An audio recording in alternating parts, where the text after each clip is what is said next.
Good morning, everybody. This is the first of hopefully a series of updates that I will do with you every week or thereabouts, just on the political news of the weekend.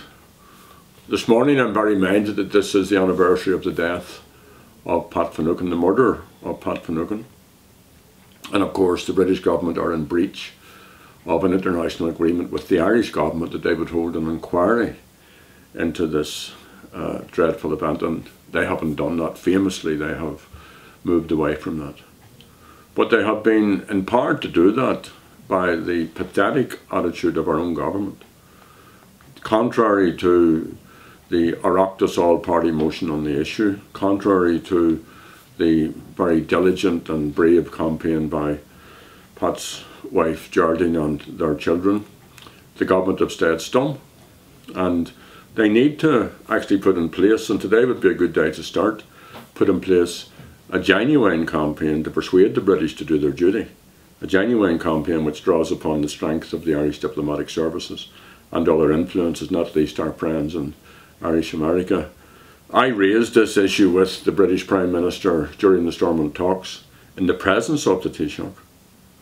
And Mr Cameron said quite bluntly that he was not going to put an inquiry in place. The Taoiseach said nothing. I'm also minded in the week that's in it that we had the revelation that Martin McGuinness is once again under threat, and the threat comes from a so-called dissident group. I dislike the term dissident in this context, because dissident, and to be dissident, I think is a very respectable and appropriate thing. And these groups have no mandate from popular opinion, no popular support, no strategy, no sense of where they're going or what they're at. And if this be true, and I have no reason to doubt it, that they were considering using rockets to kill the Deputy First Minister and the Sinn Féin leader, I said it's something, I think it's something which there's been huge silence on from the establishment. Imagine if it was revealed that there was such a plot against the Taoiseach. Just imagine that that was the case. So I wish Martin well, obviously.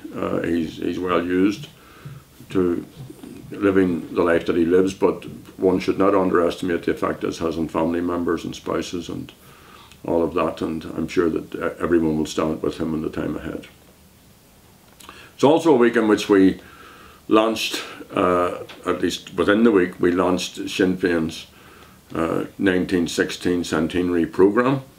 There's still no programme from the government, and that's not an accident, because the government doesn't believe in the proclamation. Why would they do homage to something which is totally contrary to the policies that they are pursuing? So it's a very exciting programme for the year 2016, and I would ask people to sign up for that and to find ways of broadening it out, and to be in schools and libraries and local residents associations, everywhere where people come together, all sectors where there are debates and discussions, celebrations, learn what the proclamation would mean for our people if it was implemented, and celebrate the bravery of the men and women of that period, and get in touch with Sinn Féin if you want an outline of our programme.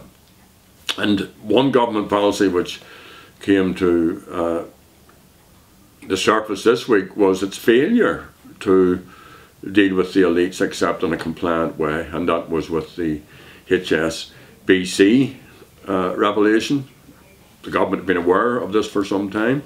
3.1 billion of Irish money in secret accounts, and the bank working with those account holders to deny the Irish tax system the taxes which are due on such an amount of money.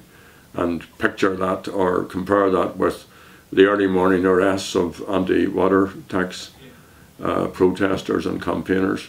You know, no knock on the door for the folks involved in this huge fraudiness, white collar crime, another example of one law for them and another law for the rest of us. So that's it. We are still waiting for news from the beginning of the negotiations between the Greek government and the EU elites, and you know, the government, our government, have clearly made it clear where they stand on that issue. They're with the elites. They no longer represent Irish interests at the European level. They represent European interests, or at least those big states' interests here in Ireland. Their position should be with the Greeks, not because we have any special affection with the Greeks, but of course we do with all working people throughout the European Union, but because this isn't a Greek problem any more than it's an Irish problem. It's a European problem. The debt isn't sustainable, and the Taoiseach and the Minister of Finance should wake up to that reality that things are changing, and those changes are going to continue in the time ahead.